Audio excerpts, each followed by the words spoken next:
Congratulations on getting your Luna Bean baby casting kit.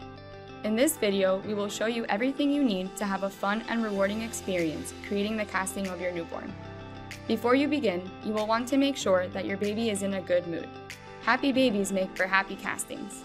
The molding powder allows for some wiggling, although for best results, you will want their hand or foot to be moving as little as possible. Step 1. Add 2 cups of cold water into the mixing bowl. Once this is done, add the entire bag of Step 1 molding powder into the container with water and begin mixing.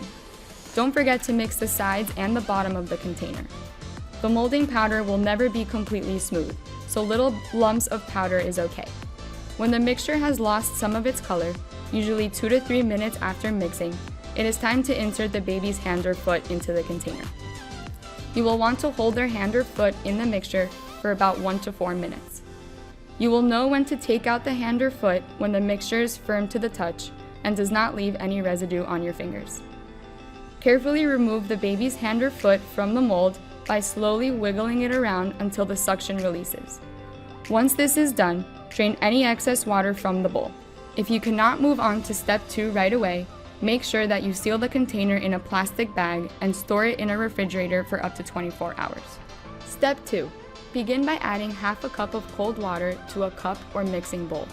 Set aside 1 teaspoon of casting stone for later repairs. Pour the remainder of the bag of casting stone into the bowl. Mix until the casting stone begins to thicken, usually around 3 to 4 minutes. Immediately pour the casting stone into the casting mold. You have about 5 to 6 minutes of liquid state before the stone begins to solidify. Make sure that when pouring the mold, you turn the bucket to ensure that all fingers and toes fill with the casting stone. Once the casting is completely filled, tap the sides of the container to try and get all of the air bubbles out of the mold. Allow 2 hours for the casting stone to completely harden before moving on to Step 3. Step 3. To demold the casting, begin by carefully peeling the mold away from the statue and be extra careful around the toes and fingers. If there are any air bubbles, use the teaspoon of casting that you set aside from Step 2. Add a few drops of water until you get a paint-like substance and paint the holes of the casting. For any rough spots, use sandpaper to smooth out the casting once it is dry. Use the safety pin to remove any excess casting from the mold. After you finish the demolding process, run the cast under cold running water. Set aside and let dry for at least 5 days in a well-lit room with natural airflow.